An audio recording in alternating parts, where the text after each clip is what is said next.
Buenos días, muy bienvenidos a este ciclo de actualidad en contexto, ¿cierto? Que hacemos en coordinación la Escuela de Gobierno con la Facultad de Artes Liberales. Entiendo que hay un WhatsApp en que se pueden inscribir la gente que no lo haya hecho. Ahí están las coordinadoras, así que después les pueden pedir los datos a ellas. Me gustaría, bueno, darle la bienvenida a todos y particularmente al cónsul que nos acompaña, ¿cierto? Gonzalo Bonifaz. ¿Ya? Así que muchas gracias por estar con nosotros, cónsul. Bueno, y vamos a partir esta conversación muy informal. Me acompañan dos escritores de la vanguardia, ¿cierto?, de la escritura, de la narrativa en Perú en este momento, y estamos en un momento particularmente importante, ¿cierto?, a pocos días de que el Perú realice su segunda vuelta electoral, ¿cierto?, que va a enfrentar esta vez a Keiko Fujimori y a Roberto Sánchez, ¿cierto?, la ultraderecha y la izquierda, como se ha venido polarizando, ¿cierto?, en nuestros países últimamente. Y entonces estamos en una crisis, ¿cierto? Eso es lo que dice la invitación, ¿cierto? Pero es una crisis que no es nueva y la literatura ha venido refiriéndose a las múltiples crisis del Perú hace ya varias décadas, ¿no? Entonces nos acompañan para hablar de eso Alberto Belaúnde, ¿cierto?, que no es escritor en un comienzo, ¿cierto?, sino que ha derivado hacia la escritura. Él es abogado y ex parlamentario, ha sido congresista 2 veces, ¿no? Pero además es magíster en escritura creativa de la PUCP. Tengo el honor de conocer a quien te prologa el libro, ¿cierto?, Giovanna Poyarolo, que es profesora de la PUCP. Alberto conoce de primera mano los laberintos de las crisis institucionales de su país, y además como escritor de no ficción, plasmó sus vivencias legislativas en un libro anterior que se llama No retiro nada, del 2019, pero hoy lo vamos a ver hablar de Todo queda en familia, su primer libro de cuentos de 2026. ¿Ya? En términos políticos siempre ha estado en partidos de centro, pero muy activista de derechos humanos y de derechos de las minorías. ¿Ya? Por otra parte, tenemos a Ezio Neira, ¿cierto?, a quien conozco bastante más porque es mi jefe. El director del Departamento de Literatura, pero además de eso, ¿cierto?, es un destacado escritor, gestor cultural peruano, PhD en literatura de la Universidad de Brown, ¿cierto? Y entonces además también tiene un rol clave, ha participado no como en la parte legislativa, pero sí en el contexto de las políticas públicas en Brasil. Le tocó ser director de la Biblioteca Nacional de Brasil, ¿sí? De Perú, sí, de Perú, y entonces tiene varios libros, ¿no? Uno, Habrá que hacer algo mientras tanto, de 2009, Tsunami de 2014, Pasajero de segunda clase de 2016, y su más reciente libro, El informe Pequeña novela burocrática. Vamos a hablar de ese libro hoy día. ¿Ya? Actualmente, como se entenderá, está radicado en Chile, ¿cierto? Y de hecho, la novela que nos presenta, ¿cierto?, el personaje se mueve en algún momento de Perú a Santiago, ¿cierto? Entonces ahí es muy interesante. Bueno, vamos a partir por Alberto. Alberto, leyendo Todo queda en familia, ¿cierto?, queda claro que más que un libro sobre la familia propiamente tal, ¿cierto?, lo que haces tú es una radiografía muy irónica y con mucho humor negro sobre las situaciones ridículas que vivimos a diario, ¿cierto?, y las contradicciones que nos habitan, en un contexto cargado de violencias de todo tipo, ¿ya? Entonces hay mucho humor negro, ¿cierto?, esos cuentos muy entretenidos, pero en unos contextos que vemos entre líneas, ¿cierto?, gran violencia. Me pareció particularmente interesante, él es como un maestro de la perspectiva, entonces va cambiando de perspectiva en cada cuento, y en uno de los cuentos es una medium, es una vidente. Entonces es un cuento que parte así, ¿cierto?, con una vidente hablándoles a mujeres, y nos vamos dando cuenta que son mujeres que han perdido a sus hijas, ¿no?, en contextos de feminicidios probablemente, pero ahí la vidente hace un rol como de social, ¿no?, porque va congregando a estas mujeres y van pasando cosas muy bonitas. Entonces, te quería preguntar eso primero, ¿cierto? Un poco como qué sucede con esas violencias que tú vas narrando en doble fondo. Muchas gracias, buenos días con todos y muchas gracias a la universidad por la invitación. Sí, es un libro, creo que mucha gente esperaba que mi primer libro de ficción tuviese la influencia de mi paso por el Congreso, ¿no? Y curiosamente, en esta experiencia de la maestría de escritura creativa, no salió por ahí, ¿no? Los relatos. Pero sí tiene este componente de relaciones familiares que a mí me resulta muy importante. Y el título es en realidad al mismo tiempo una paradoja, ¿no? Todo queda en familia, no sé si es una expresión que se utiliza también acá en Chile, en Perú se usa como frase hecha, ¿no? Que puede ser utilizado como para decir, oye, tranquilo, estás en un espacio seguro, puede ser también para describir una situación donde no vas a poder buscar ayuda de nadie más porque el infierno se vive dentro de la casa, pero la paradoja está en que en realidad nada queda en la familia, ¿no? Y las relaciones familiares y las maneras como nos relacionamos en la familia creo que termina teniendo un impacto hacia quiénes somos en la sociedad.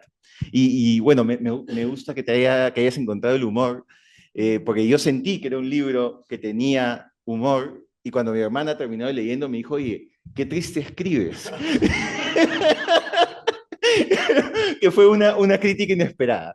Pero el cuento que señalas, que es el de Madame Grimelda, claro, es una mujer de origen muy humilde que encuentra en la adivinación, un poco además hacia la estafa, ¿no? No es una persona que parezca tener mucho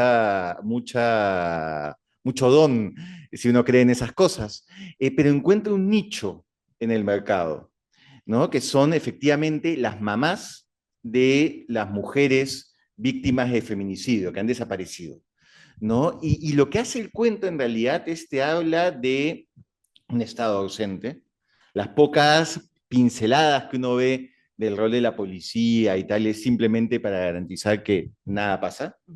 Y son mujeres desesperadas que encuentran a esta adivinadora que en realidad les dice, oye, no, tu hija no está desaparecida. Veo que está viviendo en una playa maravillosa, ha tenido hijos, tiene un trabajo pleno, y obviamente es una chapucería, está engañando a la gente, pero tiene gran éxito. Porque ante la ausencia de respuestas, ante la ausencia de certidumbre, estas mujeres prefieren ser estafadas, porque por lo menos le están vendiendo una idea de fantasía, un escenario que es mucho más amable que lo que es la realidad para ellos, ¿no? Y creo, además, el tema de feminicidio y de machismo en nuestras sociedades es un problema grande. En el Perú, la desaparición de mujeres en contextos de violencia de género es un problema grande, pero creo que eso se puede extrapolar a diferentes experiencias políticas que tenemos en el país, ¿no? Donde ante la ausencia de un Estado que te brinde certidumbres mínimas, ¿no? Por ejemplo, que si tu hija sale al colegio, va a volver en la tarde, ¿no? Que si tu hijo se esfuerza y va a la universidad, luego va a tener un trabajo digno. Certidumbres mínimas, que es para lo que existe el Estado. Ante esas ausencias, los ciudadanos siempre buscan maneras de igual tener algún cierto tipo de estructura para no volvernos locos, ¿no? En algunos casos son la religión, además de corrientes religiosas cristianas que son mucho más, ¿cómo ponerlo?, fundamentalistas, pero que te dan una estructura mucho más clara, la política, los fanatismos políticos, y todo esto responde a, oye, yo necesito para vivir el tener estructuras que la sociedad no me está dando. Claro, porque ella hace un rol social, porque estas mujeres se empiezan a hacer colas fuera del consultorio y en esa medida se empiezan a conocer y a contener en sus historias tristes, pero uno lo podría leer también como un populismo, ¿no? Claro. Porque la mujer lo que hace es decirles exactamente lo que quieren escuchar sin tener ninguna consideración por lo que les pasó realmente. Y con un detalle que es, ella solo recibe mamás, no recibe papás. Claro. Porque sabe que el tipo de discurso probablemente con los papás no funcionaría, pero además ella misma dice, además nunca vienen. Claro, claro, hay como toda una cosa ahí de género, sí, muy interesante. Ezio, por otra parte, ¿cierto? Ezio tiene este libro, se los muestro aquí, este es la novela, ¿cierto? Que se llama El informe, pequeña novela burocrática, ¿cierto? Y tiene un protagonista que se llama Felipe Document. Bueno, gran parte de las reseñas han dicho que esta obra está como en la tradición de Kafka, de la burocracia. A mí no me lo pareció tanto, ¿cierto? Pensé que era una lectura, lo tiene por supuesto, pero me pareció una lectura un poco forzada, ¿cierto? Hay otras cosas mucho más que me llega mucho más de cerca, quizá porque uno es latinoamericana, ¿cierto? Entonces López creo que tiene mucho más que ver con la burocracia, con la improvisación política, que es lo que hemos estado viviendo, porque es una persona muy preparada, ¿cierto? Un alter ego de Ezio en otra área, ¿cierto? Es una persona que ha hecho una carrera en Estados Unidos, que tiene postítulos, posgrado, y que llega queriendo volver a Perú, ¿cierto? Porque tiene una mamá allí enferma, sola, y además a conectarse con la patria, a ser patria, ese es como el mandato. Y está muy dispuesto a entrar a un concurso público, ¿cierto? A hacer las cosas bien, pero más bien lo que ocurre es que un amigo de la infancia lo introduce, ¿cierto? Y lo introduce en un ministerio para el cual él no tiene ninguna preparación, ¿cierto? Entonces, está todo eso de la improvisación, ¿cierto? Entonces, sobre todo te querría preguntar un poco por eso, ¿no? ¿Cómo viviste tú o qué, desde tu perspectiva, cómo funciona ese tema de la improvisación? Si fue algo que te estaba ahí inquietando o en realidad estarías más de acuerdo con que es una novela burocrática y ya. Bueno, gracias Antonia y gracias también a todos, a todas por venir. Antes de contestar, debo decir que Antonia fue mi primera jefa cuando llegué a Chile. Sí que hemos hecho un cambio de sillas, nada más. Eh, bueno, claro, mi intención con esta novela fue, de alguna manera, a diferencia de Alberto, ¿no? Lo que comentaba antes, que las personas esperaban quizá que su primer libro de ficción estuviera relacionado con su paso por el Congreso. En mi caso, yo nunca imaginé, esa es mi quinta novela, nunca imaginé publicar algo o escribir algo relacionado con el Estado, con la vida burocrática, pero creo que la experiencia de haber trabajado en el Estado peruano fue tan, digamos, me marcó de una manera tan grande que, y no hablo tanto de la segunda experiencia, porque claro, Antonia se refirió a mi paso por la Biblioteca Nacional, que fue el 20 y el 21, pero antes había tenido una primera experiencia del 15 al 18 trabajando en el Ministerio de Cultura como director de un área, como el equivalente a la Secretaría del Libro aquí en Chile. Y llegando a Chile el 2018, dejando el trabajo en el ministerio, yo estaba trabajando en otro proyecto de novela, pero, en fin, no avanzaba, no tenía, no estaba encontrando el camino de escritura, y empecé a tomar algunos apuntes de esas experiencias que había vivido trabajando en el Estado peruano, particularmente en el Ministerio de Cultura. Y pronto me fui dando cuenta, mientras más apuntes tomaba, mientras más engordaba la escritura, que allí había una potencial novela, una historia que contar. Pero no creo que en el comienzo la intención haya sido marcar o dar cuenta, por ejemplo, de lo que mencionaba Antonia acerca de la improvisación de algunos funcionarios o de algunas instancias del Estado peruano, sino creo que principalmente la intención primera fue em, dar cuenta de mi experiencia, básicamente, para hablarlo de manera muy general. Pero a la vez es una novela de ficción, es un libro de ficción. Y en la novela, el protagonista, Felipe Documet, como mencionaba Antonia, es un hombre de 40 años, 40 y pocos años, que ha vivido en Estados Unidos los últimos 20 años y que de los últimos 20 no ha vuelto a Lima ni siquiera de visita los últimos 10 años. Pero también, como mencionaba Antoni, como probablemente nos pase a todos, ¿no? Como le pasaba a Dante en la Divina Comedia, ¿no? Llega a la mitad de su vida y siente un vacío, no sabe bien, ¿no? Cuál es la misión en la que está, como que no encuentra un propósito en su vida. Y pronto él piensa que quizá lo que pasa es que no ha contribuido con el desarrollo de su país, ¿no? Que no ha contribuido con el desarrollo del Perú al haberse ido tantos años afuera.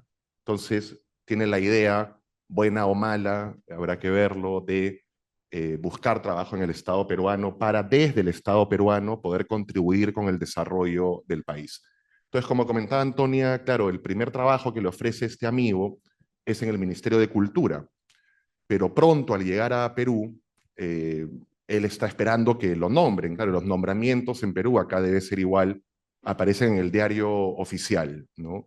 Está esperando el nombramiento en el diario oficial, todas las mañanas se despierta y lo primero que hace es ir al diario El Peruano, así se llama, y no encuentra la resolución que lo nombra y pasa 1, 2, 3, 4 días y terminan finalmente en ese tiempo echando al amigo que era el secretario general del Ministerio de Cultura donde lo iban a nombrar. Entonces él obviamente ya está convencido de que su regreso al Perú ha sido en vano y que no le va a quedar otra sino que regresar a los Estados Unidos. Y ahí es cuando entra el tema de la improvisación del que hablaba Antonia, porque este amigo lo llama y en la lógica esta de la amistad y del amiguismo y de los contactos, digamos, le dice, no te preocupes, hermanito, ¿no? Si no hay trabajo en el Ministerio de Cultura, donde él tenía experiencia, él había trabajado en museos, en varias partes del mundo y demás, y le dice, no te preocupes, que yo apenas me reubique en otro ministerio, ahí empiezas a trabajar. Y dicho y hecho, a los días, él se va como secretario general del Ministerio de la Producción y un día él se levanta, el protagonista, va al diario El Peruano y se da cuenta que lo han nombrado como director general de pesca artesanal, ¿no? Tema sobre el cual él no tiene la menor idea, ¿no? Él en algún momento dice, lo que más sé de pesca es cuando de niño pescaba unos pescaditos en el lago, en el río, no me acuerdo qué dice, ¿no? Y claro, ahora pensando ya o saliendo de la novela un poco y pensando en la experiencia en el Estado, creo que sí, que efectivamente hay improvisación también. Siento que muchas veces es verdad que hay muchos funcionarios que no son duchos en la materia en la que trabajan, ¿no? Y creo también ciertamente que hay mucho de esos contactos, ¿no? Mucho de esos amiguismos, probablemente no solamente en Perú, ciertamente eso pasa en muchas partes, ¿no? Pero sí creo que da cuenta también, sobre todo el amigo, el que lo termina nombrando, el que termina gestionando el nombramiento, que la novela quizá da cuenta más bien de algunos tipos de funcionario, ¿no? Y el amigo Roberto, el secretario general, sería lo que a mi parecer es un funcionario todoterreno, ¿no? Es decir, un funcionario que le da lo mismo trabajar en producción, en cultura, en medio ambiente, en justicia, da lo mismo, ¿no? Y eso sí que hay, ¿no? Yo he conocido muchos, sobre todo en las secretarías generales, me da la impresión, sobre todo en temas de administración y demás, que con facilidad se mueven de un ministerio al otro. Pero también hay otros tipos de funcionarios que la novela muestra, ¿no? Por ejemplo, la asistenta, la secretaria del protagonista, ¿no? Que más bien es un tipo de funcionario más bien acomodaticio, que se va acomodando, que va acomodando sus lealtades dependiendo de quién sea su jefe, que va incluso cambiando su ideología política dependiendo de quién esté encima suyo, ¿no? Y después también hay otro tipo de funcionario que aparece también en la novela, dos tipos más diría yo. Uno que sería el funcionario que está ahí solamente para calentar el asiento, ¿no? Es decir, que se pasa el día viendo videos de YouTube, que se pasa el día, en fin, llegando tarde a la oficina y demás. Pero también hay un funcionario verdaderamente productivo, verdaderamente trabajador, ¿no? Que diría que en buena cuenta, y ese es, digamos, mi parecer, porque claro, uno ve el Perú quizá más bien desde afuera, como muchos de ustedes, y a lo mejor ven un país que está constantemente en crisis, que está constantemente cambiando autoridades. Yo recuerdo, a un paréntesis, cuando yo trabajaba en cultura, tuvimos 8 ministros de cultura, si no me equivoco, en 2 años, ¿no? Ahí pueden sacar su cuenta, ¿no? Por eso es que cuando, claro, ahora acá en Chile yo veo de pronto que hay un cambio de ministro, es como si se hubiera incendiado la pradera, ¿no? Y claro, uno desde Perú dice, bueno, ¿qué cosa es un cambio de ministro más, un cambio de ministro menos? Y claro, uno podría decir, bueno, cultura finalmente es un ministerio que no impacta tanto Claro, yo no pienso así, ¿no? Pero digo, hay gente que puede pensar eso, pero incluso el Ministerio del Interior, ¿no? Que es un ministerio de tanta importancia, pasa lo mismo. Hay ministros del Interior cada pocas semanas, cada pocos meses, ¿no?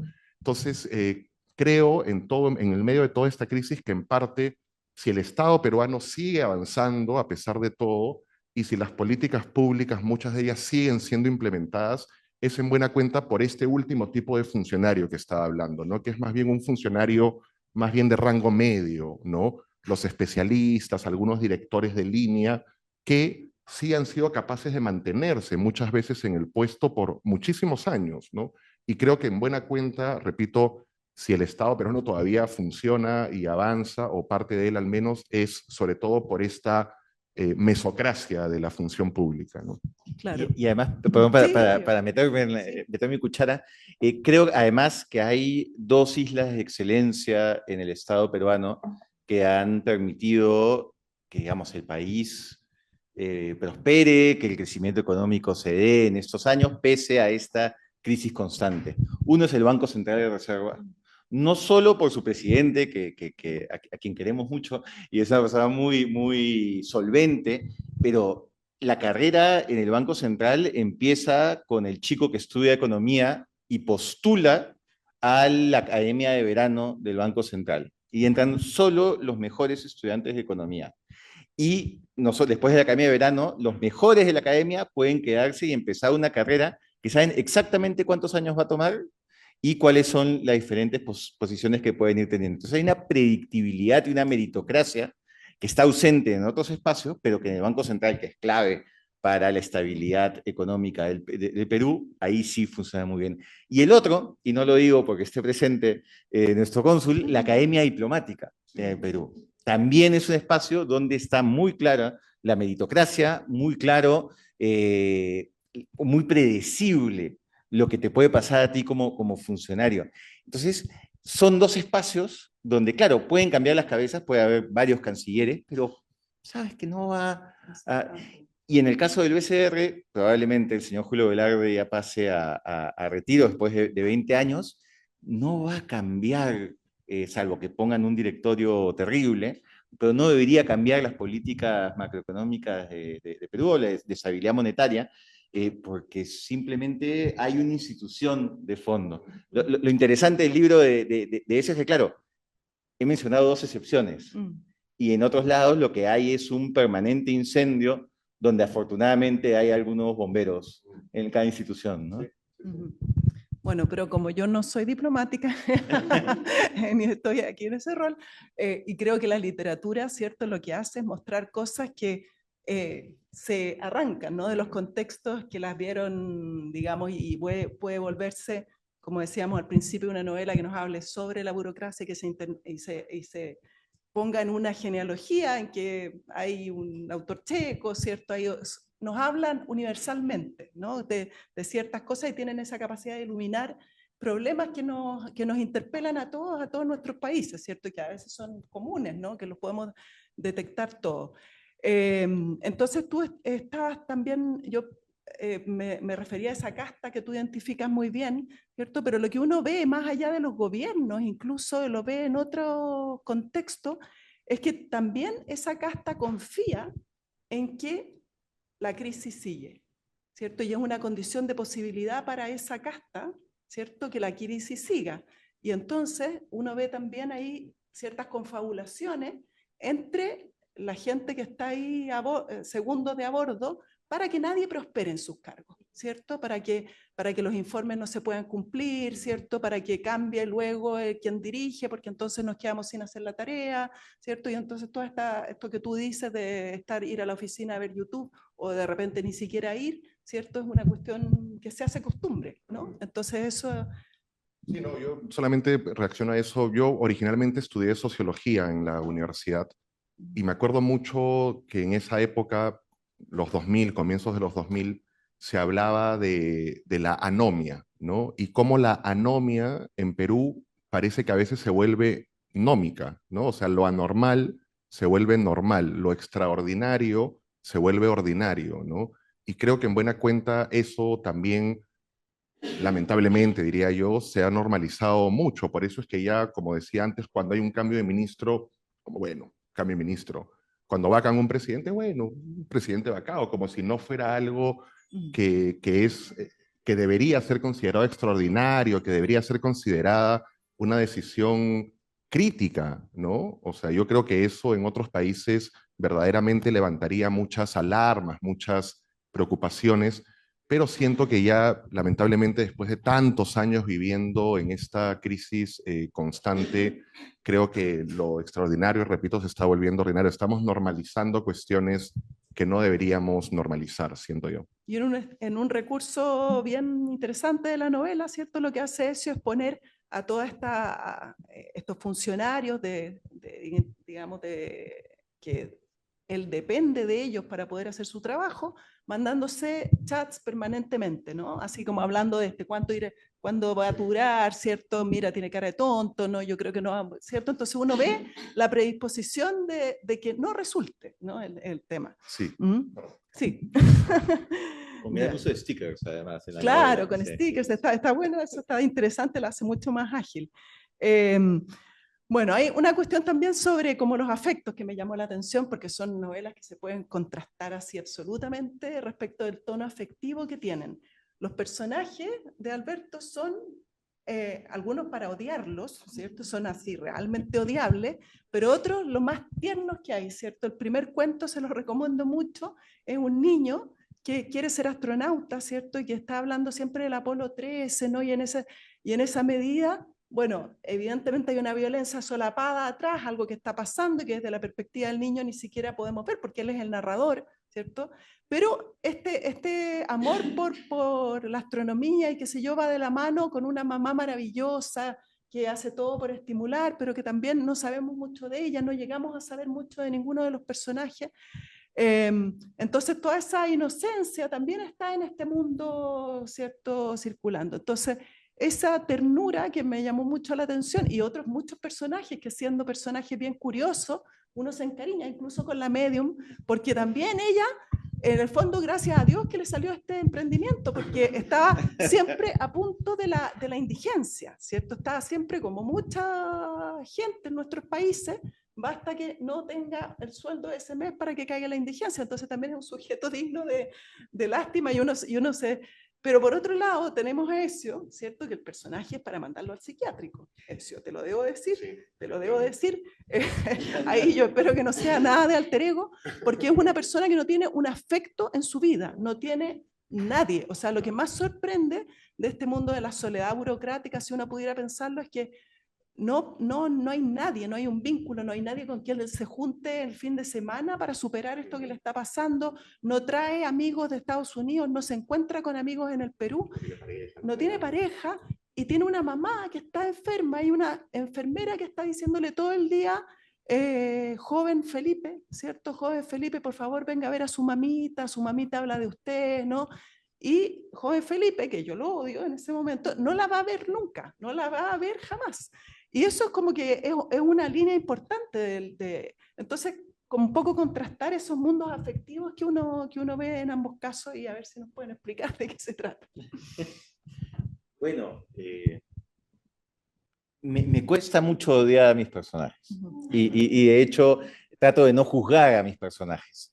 Y hay personajes que pueden tener actitudes odiosas, pero siempre como trato de salvar esta instancia de ternura que creo que en la literatura te permite muy bien conectar, ¿no? Y trato de no dar coger un resaltador y decir, mira, esto es lo que debes sentir sobre este personaje.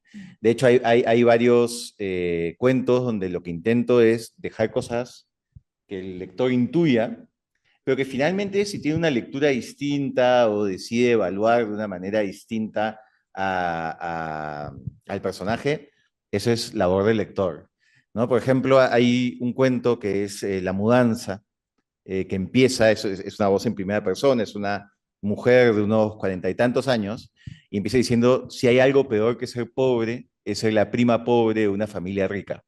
¿No? Y es una pobre señora atravesada por una serie de problemas de clasismo, de resentimientos, de una adolescencia que no fue lo relajada que pudo hacer en comparación con sus primas y tal. Entonces, en principio, es un personaje odioso, ¿no? Pero es uno de los personajes que a mí más pena me da. Y siento que hay porque finalmente es una mujer atrapada por una dinámica social que la supera, ¿no? Y eso pasa en varios de los relatos, creo, está muy presente problemas de clasismo, problemas de racismo, ¿no? Y más que querer editorializar, y creo que es algo que también le pasa a eso, más que querer editorializar con nuestros personajes, lo que queremos es intentar comprenderlos, ¿no? Y es esa exploración en torno a la comprensión la que me parece guía nuestros relatos. Y bueno, en el caso de mi novela, claro, efectivamente sucede lo que comenta Antonia, ¿no? Él, como decía yo antes, los últimos 10 años no ha vuelto al Perú y una vez, él sabe, por supuesto, que la mamá está enferma, sabe que de alguna manera le queda poco tiempo de vida y una vez regresado a Perú, una vez ya instalado en Perú, a pesar de estar a, no sé, 2, 3 kilómetros de distancia de la madre, aún así no la va a ver. A mí eso me resultó muy complicado porque yo me preguntaba, ¿cómo diablos un hijo en esa situación no va a ver a su madre, ¿no? Pero luego llegué a un concepto de la psicología que es el evitamiento emocional, ¿no? Y me fue muy útil porque yo creo que lo que está pasando con Felipe es justamente que está en un proceso constante de evitamiento emocional, es decir, evitando acercarse a aquello que lo remueve, que le duele, que le cuesta. Y ver a su madre enferma efectivamente es algo que a él le removía mucho, ¿no? Pero a la vez también había otro interés relacionado con otro concepto que es el de la disonancia del retorno. Es decir, me interesaba mucho también que el regreso de Felipe a Lima diera cuenta también de un peruano que ya no es tan peruano, digamos, un peruano que está de alguna forma transculturizado, con una cultura ajena, y por lo tanto también la vinculación con otros peruanos le cuesta, ya ha perdido la capacidad de la jerga, de la criollada, como decimos allá, en fin, de un relacionamiento distinto, ¿no? Pareciera de alguna manera, siento yo, como si fuera ya un personaje por momentos muy robotizado, siento yo, ¿no? Yo tampoco lo odio, diría, pero sí veo, digamos, lo que tú mencionas, ¿no? O sea, veo muy bien que es un personaje de todas formas eh, difícil de querer, ¿no? Porque justamente pareciera ser alguien también carente de afectos, ¿no? Y por último, yo añadiría también que la relación con la madre, claro, repito, es una novela de ficción. Felizmente mi madre no está enferma, no estoy en ninguna relación de ese tipo con, veo a mi madre, hablo con ella, ¿no? La quiero. Eh, pero sí me interesaba mucho para los fines de la ficción hacer un paralelo entre la patria y la matria, ¿no? Entonces, en la idea de que la patria está fallando, el Estado está fallando, el Estado improvisa, le falla a sus ciudadanos, en fin, y por otro lado la relación madre-hijo, que también falla, que tampoco fluye, que también fracasa, como para dar cuenta de dos fracasos paralelos, digamos, ¿no? El del Estado y el de la madre, el de la relación materno-filial. Sí, y eso, esa disociación, ¿cierto? Se traduce en indiferencia también en muchos momentos, ¿no? Y entonces vemos una serie de personajes tuyos que están en una situación de crisis que para todos los que estamos leyendo, o sea, yo en ese caso, es muy evidente, ¿ah? Pero ellos no se dan cuenta, ¿no? Entonces recuerdo un cuento particularmente entretenido que se llama La fiesta de cumpleaños y que puede identificar a varias de las madres presentes, ¿no? Un niño que tiene 3 años y que los preparativos son como para una boda de, digamos, de 500 personas, ¿no? Entonces, para la mujer que está totalmente neurotizada con eso, ¿cierto? Que es lo único que importa y todo, y tiene un marido poeta que para lo único que se preocupa es de hacer versos bastante malos porque los transcribe. entonces está toda esa ironía, está contado desde la perspectiva del marido. Entonces el marido el que dice, ¿por qué esta mujer todo tiene que ser un tablero de Pinterest, ¿no? O sea, como que todo tiene que ser precioso, todo tiene como, no entiende en absoluto, y sin embargo se victimiza a él, ¿cierto? Pero el único encargo que le dan es ir a comprar la torta. Y él elige ir a comer brunch al lado, en un lugar, y le cierran la cuestión y llega como con una torta de supermercado, ¿no? Entonces, eso es como lo que gatilla todo el... pero lo que sorprende... Está generando revuelo. Pero lo interesante es que uno, a pesar de que el personaje está construido con mucha ironía, este hombre que es bastante vago, que tiene como todo bastante resuelto, que se puede dedicar a la poesía, que está siempre pensando que su labor en la casa es como bastante como que uno lo podría odiar, pero en los comentarios que él dice de las mujeres también es fácil reconocerse como, ¿por qué? ¿Cierto? ¿Por qué perdemos el tiempo en eso? ¿Qué es la disociación tan grande que podemos tener respecto de no querer mirar otra cosa que un cumpleaños infantil? Él le dice, no se va a acordar, tiene 3 años, no va a recordar la fiesta, ¿no? Entonces vemos que están todos un poco disociados en cosas que no son importantes, ¿cierto? Y que los separan radicalmente y que no se han dado cuenta que el cumpleaños va a terminar probablemente con la separación de ambos, ¿cierto? Entonces, bueno, esa indiferencia, esas cosas que están ahí funcionando en la sociedad y que sirven como distracciones respecto de la crisis, ¿no? Eso me interesaba.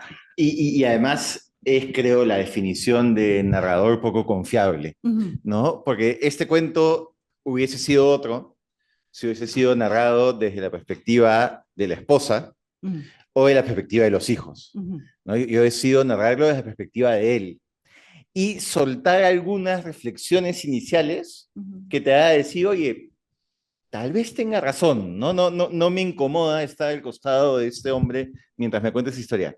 Y conforme va avanzando la historia, sigue siendo su perspectiva. O sea, no hay ninguna intervención de un tercero, es todo lo que él te cuenta. Tú empiezas a separarte un poco de él diciendo yo no quiero estar relacionado con esta persona, ¿no? Juega mucho con las complicidades masculinas y las complicidades femeninas y cuando eso se rompe, ¿no? Así es, así es. Y me era muy importante lograr romper un poco el relato formal y que uno empiece a leer entre líneas, oye, este sujeto es un idiota, ¿no? Pero además, el poder de pensar, ¿y qué es lo que sostiene esta familia?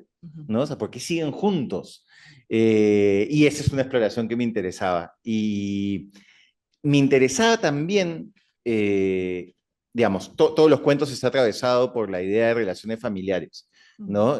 Acá es una familia en crisis, ¿no? Y que uno se hace pensar, ¿y por qué es un valor o por qué como sociedad le asignamos un valor mayor a que sigan juntos, a que simplemente se separen, ¿no?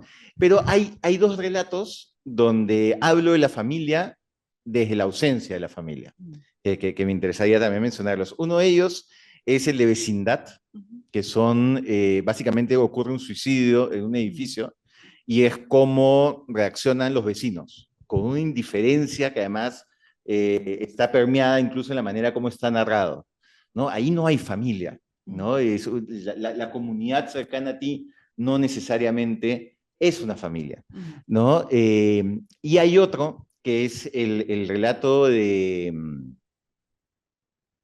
¿Cuál iba a mencionar? Es vecindad. Ah, bueno, y el hermano Rolf, de una situación de abuso en un colegio, donde lo que tú ves, colegio que además es como la segunda familia, ¿no? Una expresiones parecidas ahí, donde lo que tú ves es un colegio tratando de cubrirse las espaldas y evitar que esto escándalo escale y dañe el prestigio de la institución, ¿no? Entonces son espacios donde claramente lo que brilla por su ausencia es la familia.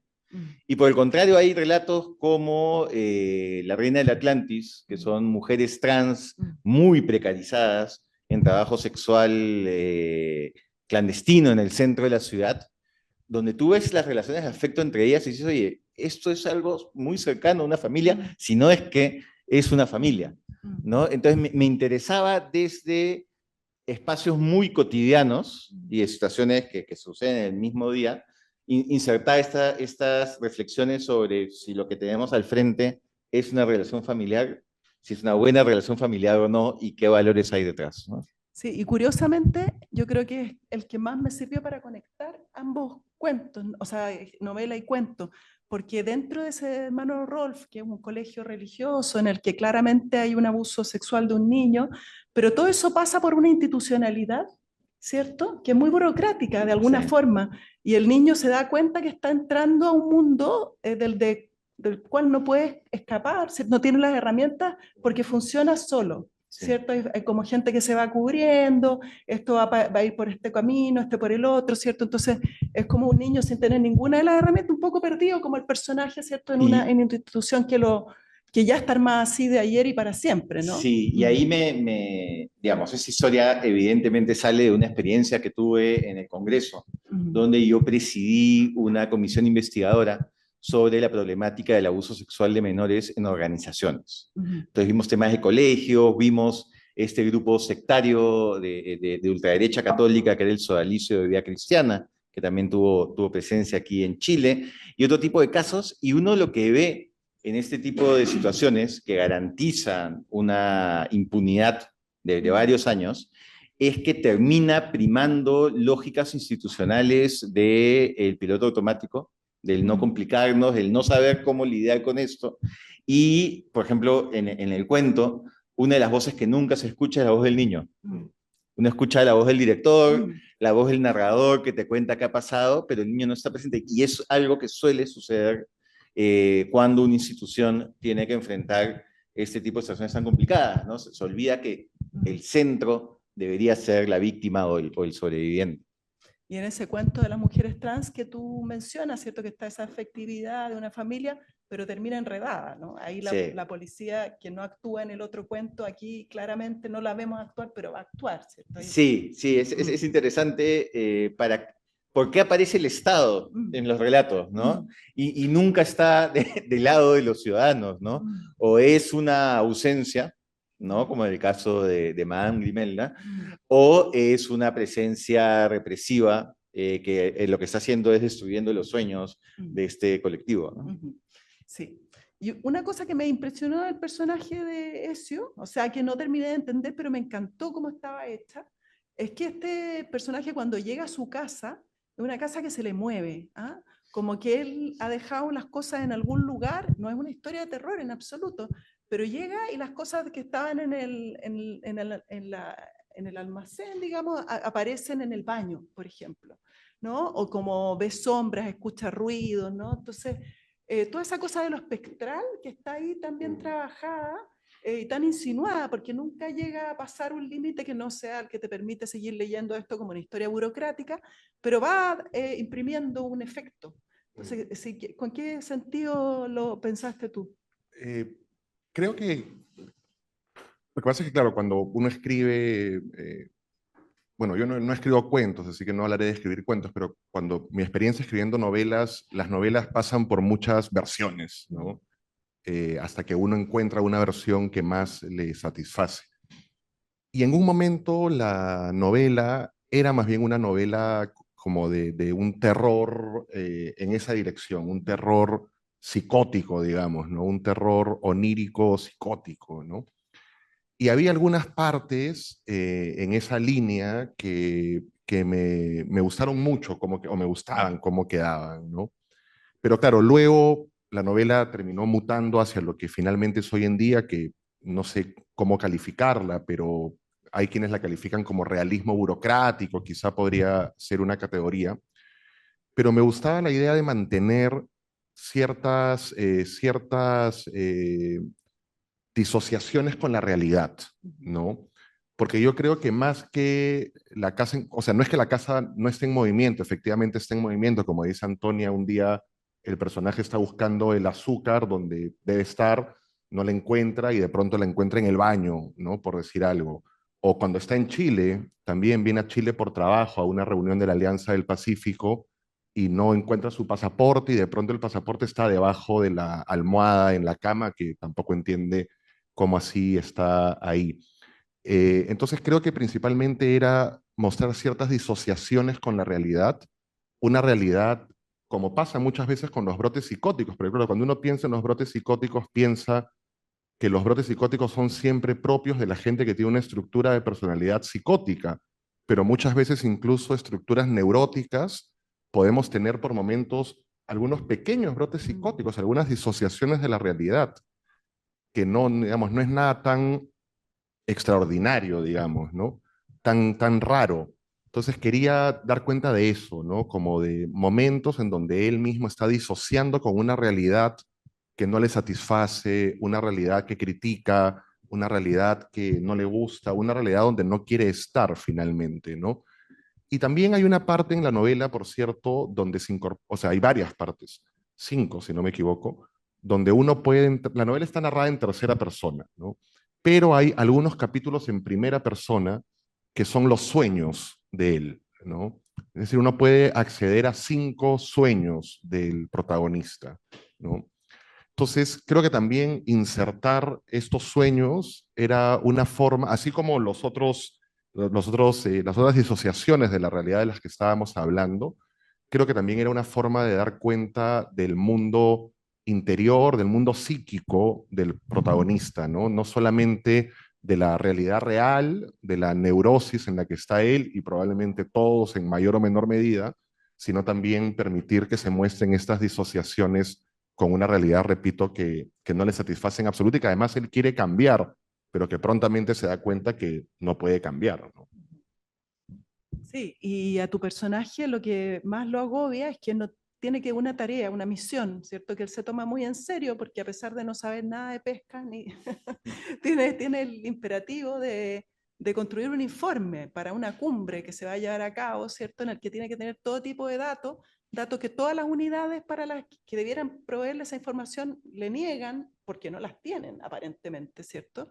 Entonces se va haciendo una tarea imposible y uno sufre esa angustia, ¿no? Ahí es como donde más se parece a Joseph K., diría yo, ¿cierto? Sí, es probable. Y por otra parte, aquí tenemos como todos los datos, pero todos los datos desde la humanidad, ¿cierto? Uno puede inferir los datos, pero no están sistematizados tampoco, ¿no? Desde el punto de vista de alguien que fue el legislador y que vivió más cerca de esos procesos. ¿Cómo podríamos juntar, ¿no? Esas dos cosas, esas dos dimensiones de enfrentar la política y la crisis en el Perú hoy? ¿Cómo deberían dialogar a lo mejor esa...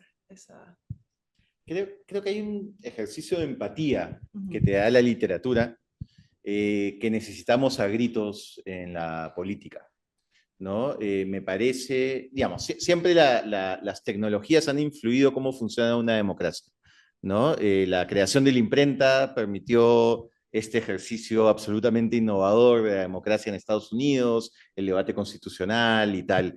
La radio permitió que se le diera el voto a los analfabetos y puedan ser ciudadanos con derechos políticos.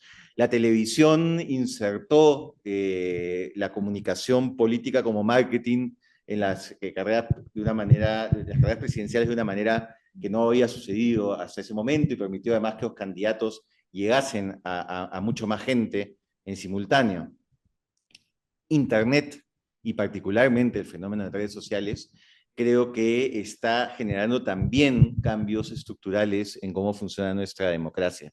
Y uno de ellos es esta tendencia al tribalismo, ¿no? Al rodearnos de aquellos que piensan como nosotros, al solo hablar y aplaudirnos entre nosotros, a estas cajas de resonancia que nos generan una serie de disonancias claras con cómo estamos viendo, cómo estamos interpretando la realidad, con lo cual cuando aparece otro sujeto que además es el rival, con ideas distintas, con maneras distintas de plantear la política, no solo se vuelve un rival, se vuelve un enemigo, ¿no? Y la posibilidad de humanizar a ese enemigo disminuye considerablemente, porque además en redes sociales se incentiva y se premia a la confrontación directa e irrespetuosa más que al intercambio alturado de ideas. Y creo que ahí, por ejemplo, el Congreso termina siendo un espacio interesante. Yo tuve dos experiencias legislativas. Una fue presidencial, 100% presencial, del 2016 al 2019, y la segunda, que fue en plena pandemia, fue casi exclusivamente virtual, ¿no? Por Teams.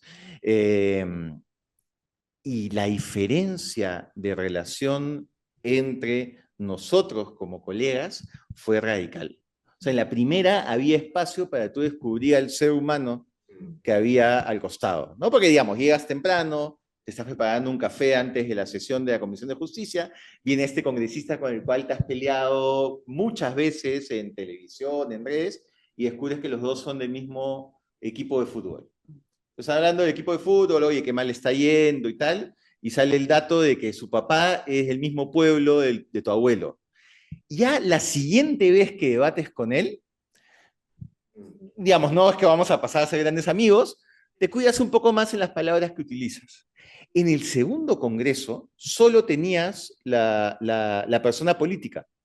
No había este espacio de generar estas relaciones humanas y de generar esta empatía necesaria. Y creo que por eso fue, por ejemplo, un congreso mucho más confrontacional, que termina en el momento más terrible de la pandemia vacando a un presidente. Yo siempre suelto la idea provocadora de que si hubiese sido un congreso presidencial, yo no sé si lo hubiesen vacado en esa fecha, el señor Vizcarra.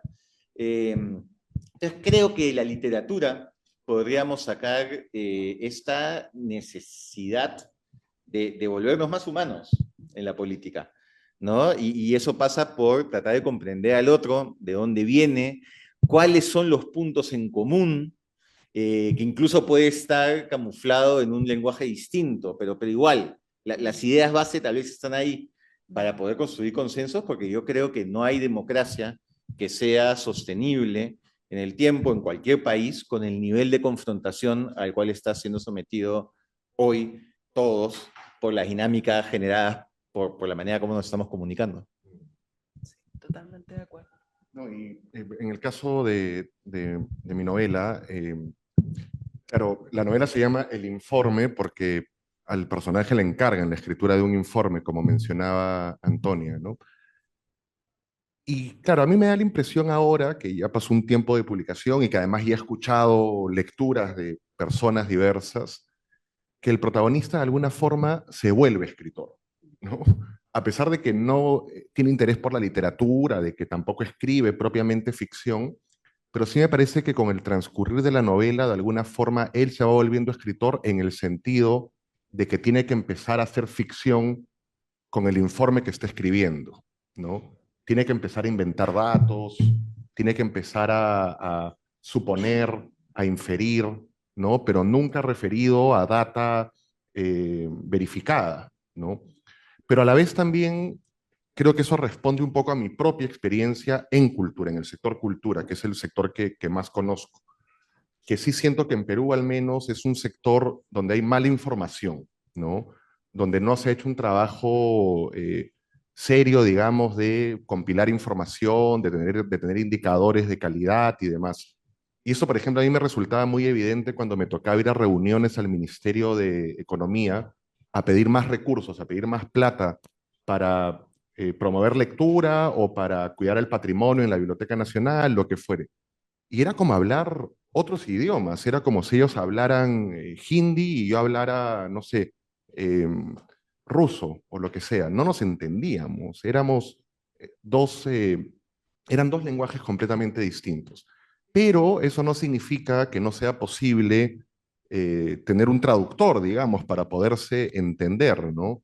Y claro, eso es algo que en sectores de cultura de otros países, Colombia, por ejemplo, se ha hecho muy bien porque trabajan con un indicador que es el retorno social de la inversión, donde saben ahora muy claramente cuál es el retorno de cada peso colombiano invertido en cultura, cuánto es el retorno social que esa inversión genera. Y en consecuencia, Colombia hoy en día es un país muy, muy potente en temas relacionados particularmente con lectura, bibliotecas y demás. Es uno de los grandes referentes en la región, ¿no? Entonces creo que también había un interés por mi parte de dar cuenta específicamente de esa experiencia. Claro, yo no conozco ya como persona cómo es el Ministerio de la Producción por dentro, ¿no? O sea, no sé si hay verdaderamente problemas de información o no. Imagino que sí, pero no sé si al nivel que se muestra acá, ¿no? Yo creo que también, siendo una novela, mi interés era llevar a un extremo esa falta de información, llevar a un extremo esta información tan mal construida o ausente también, ¿no? Y por eso es que finalmente, como también decía Antonia, él, el personaje que es un tipo tan responsable finalmente, perfeccionista, no imagina la posibilidad de no cumplir con el encargo de terminar el informe. Y de alguna forma creo que lo termina, no estoy seguro, pero si lo terminara, si lo llega a terminar, lo hace a través de la ficción, porque él empieza a inventar, como digo, información, ¿no? Muy interesante. Em, Bueno, ambas novelas y cuentos tienen también como unos espacios de utopía, ¿no? Como de salir del Perú. ¿Ah? En el caso de Ezio, el personaje viene a esta Alianza del Pacífico, a Chile, y es una maravilla Santiago. Como que es un oasis. Él dice, por aquí están trabajando, ¿cierto? Bueno, no sé si eso será parte de la ficción, pero parece como en el caso de los cuentos, ¿cierto? Está Houston, ¿no? Al principio, ¿no? Que es como un espacio que el chico, como quiere ser astronauta, lo único que quiere es llegar a Houston, y curiosamente los papás se van a ir a Houston, ¿no? Y no lo llevan, ¿ah? Y evidentemente yo leo entre líneas, ¿no? Que la mamá está sufriendo algún cáncer, algo, y tiene que ir a operarse a Houston. Entonces hay una cuestión muy dramática que ese espacio de utopía queda, no se explica nada, ¿cierto? Queda ahí un poco interrumpido. ¿Ya? Entonces, bueno, también un poco como si esos espacios de utopía tienen algún sentido, ¿no? Hay algo ahí, una salida que ustedes estén pensando, ¿cierto? Y después, no sé si les parece dar espacio a hubiese preguntas del público, ¿no? Sí, para mí es fundamental la existencia de utopías, ¿no? No tiene que ser la gran utopía, pero sí el no perder la capacidad de imaginar una realidad más bonita de la que estás enfrentando, ya sea a nivel cotidiano, o a nivel social, o a nivel país, ¿no? Creo que además la literatura ayuda mucho a afinar esa profunda insatisfacción frente a la realidad y imaginar cómo sería si fuese distinta, ¿no? Y creo que esa es una línea, por ejemplo, en los personajes, los cuentos, hay como una línea clara entre los personajes que son capaces de soñar y generar fantasías, imaginarse cosas distintas o hasta disociar un poco, y aquellos que están simplemente atrapados en un foso y son incapaces de salir, como el personaje del último cuento de Acto de Magia, de ver la misma grabación una y otra vez y no lograr romper ese círculo de dolor, ¿no? Entonces, sí creo que para mí es, digamos, en algunos casos es un espacio físico, pero sobre todo es la capacidad que tenemos todos de imaginar, y si las cosas fuesen un poquito mejor, ¿qué pasaría? Y en el caso de lo mío, claro, Antonia cita este viaje que hace él a la Alianza, a Santiago de Chile, perdón, con funcionarios de México, Colombia y Chile, porque, claro, todos están construyendo, todos van a participar en la misma cumbre de pesca que va a suceder en Noruega. Entonces se reúnen para, en fin, compartir experiencias, para complementar las experiencias, ¿no? Pero claro, creo que la alegría que tiene Felipe de estar en Santiago quizá no se deba tanto a que piense que en Chile las cosas funcionen bien o funcionen mejor que en Perú, sino principalmente a que siente que finalmente puede respirar, ¿no? Porque claro, él antes de volver a Perú es un ciudadano del mundo, como se dice, ¿no? Ha trabajado en países árabes, ha viajado a muchas partes del mundo, ha sido consultor por aquí y por allá, y de pronto llegando al Perú, no solamente en el ministerio, sino también en su propio espacio privado, en su propia casa y demás, termina sintiendo termina sintiéndose muy sofocado, como si verdaderamente le faltara el aire, ¿no? Entonces siento que llegar a Santiago para él en la novela significa eso, ¿no? Significa la posibilidad de volver a respirar, pero claro, respira por un par de horas, porque a la tercera hora vacan a un presidente en el Perú, entonces tiene que volver al Perú de urgencia, tiene que volver urgentemente, ¿no? Entonces me da la impresión de que más bien en el caso de mi novela responde a eso, la alegría que él siente, más que pensar en Santiago o en Chile como una utopía. Bueno, muchas gracias. Vamos a dar la posibilidad de, si hay preguntas del público, y recordar que ahí está el código QR para inscribirse a los WhatsApp.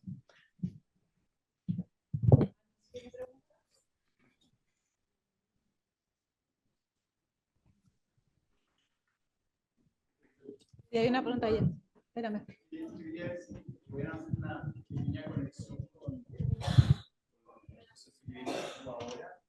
Y la mirada de fuera de, tal vez externa, ¿no es cierto? Es que pareciera que los peruanos resuelven la ausencia y de una manera, no sé si virtuosa es la palabra, pero el país funciona en ciertos esquemas, crece.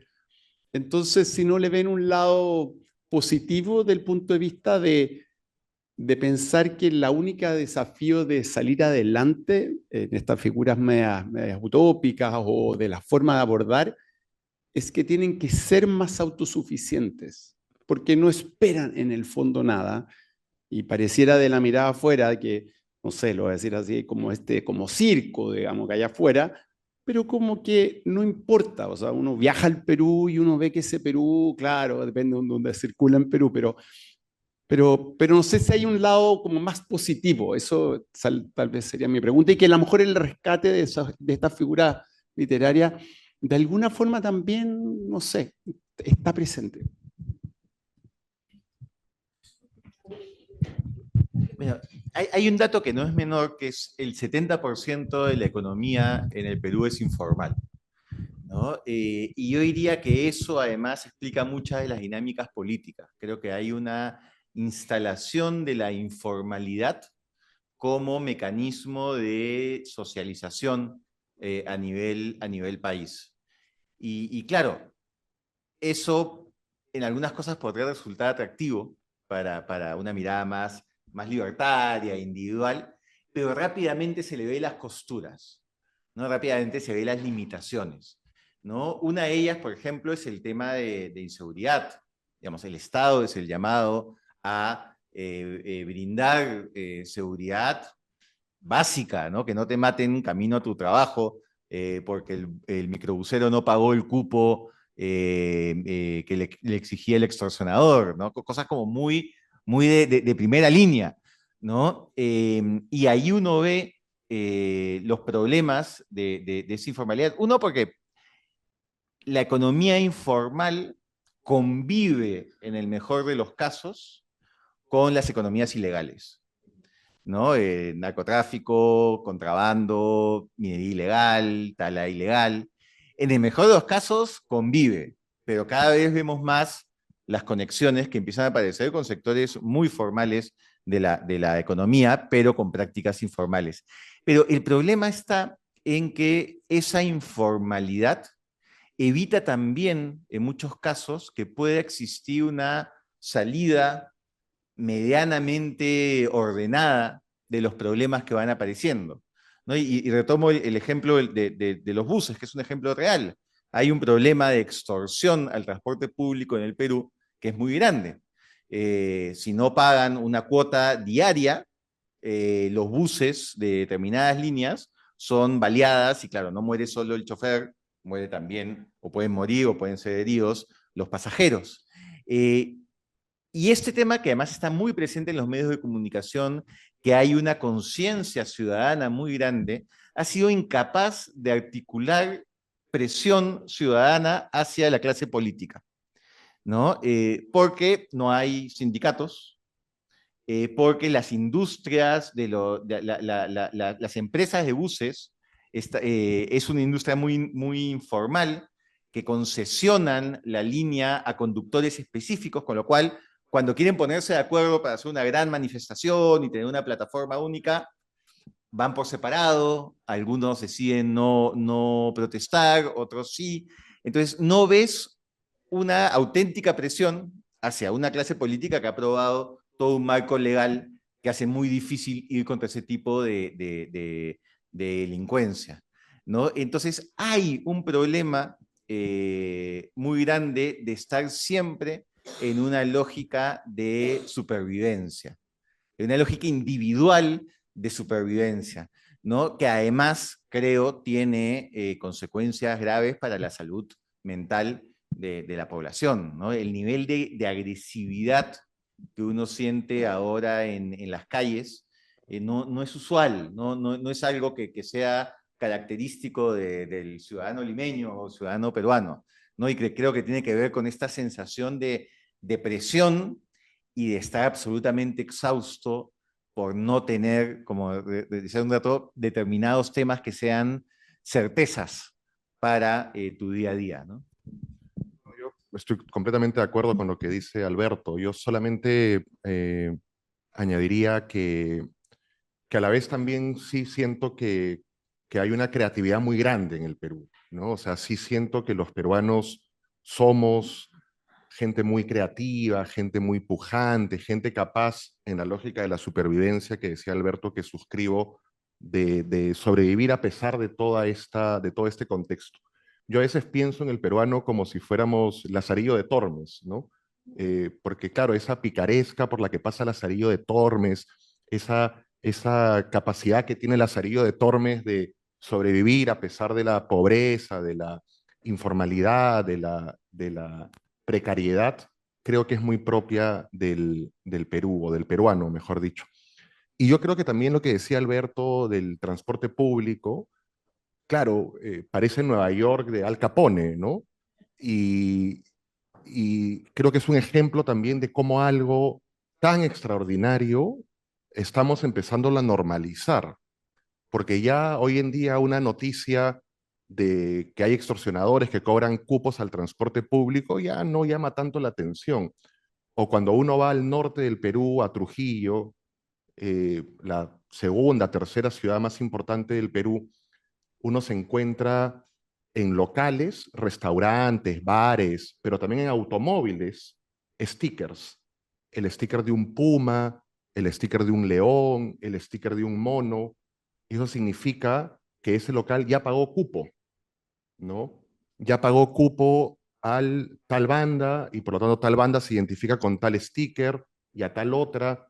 Y Trujillo es una ciudad hoy día llena de stickers, de gente pagando cupos, ¿no? Entonces eso da cuenta obviamente también de un Estado que está siendo incapaz, que está perdiendo claramente la lucha contra esa criminalidad, ¿no? Pero a la vez siento que lamentablemente estamos ya normalizando algo que debería ser completamente anormal, punible y criticable mañana, tarde y noche, ¿no?